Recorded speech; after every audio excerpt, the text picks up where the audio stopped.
আজকে রান্না করব মাকলুবা। মাকলুবা মধ্যপ্রাচ্যের ঐতিহ্যবাহী উল্টো ভাতের পদ, যেখানে মাংস বা মুরগি, ভাজা সবজি এবং চাল স্তরে স্তরে সাজিয়ে রান্না করা হয়।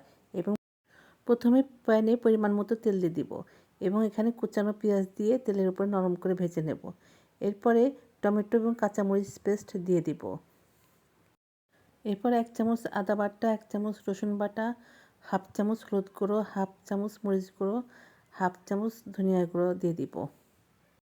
এদিকে আমি একটি মশলা করেছিলাম, সেখানে দারুচিনি, এলাচ, লবঙ্গ, গোলমরিচ এবং জয়ত্রী দিয়ে আমি ব্লেন্ড করে নিয়েছিলাম। সেই গুঁড়াটা আমি এখন দিয়ে দিব মশলার ভিতরে।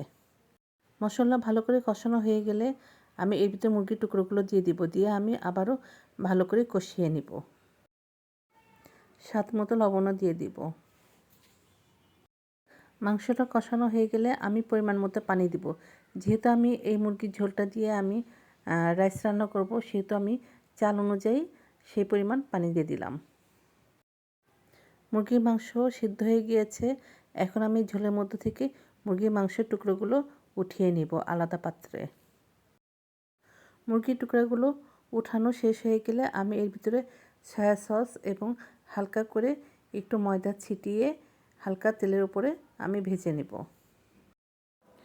আলু, বেগুন, টমেটো, ক্যাপসিকাম, গাজর আমি গোল গোল করে কেটে নিয়েছিলাম। সেগুলোতে লবণ মাখিয়ে আমি সেগুলো তেলের উপরে ভেজে নেব। একটি পাত্রে আমি ভাজা সবজিগুলো স্তরে স্তরে সাজিয়ে দিব।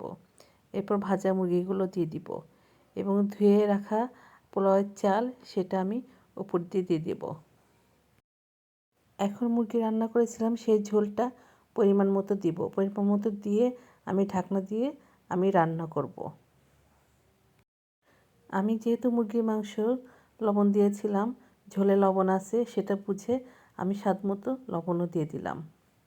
রান্না আমার এখন কমপ্লিট। এখন আমি বড় পাত্রে এই মাকলুবা উল্টো করে ঢেলে নেব। তৈরি হয়ে গেল মধ্যপ্রাচ্যের ঐতিহ্যবাহী খাবার মাকলুবা। আরাবিয়ানরা বড় একটি প্লেটে এটা উল্টো করে ঢেলে পরিবেশন করে।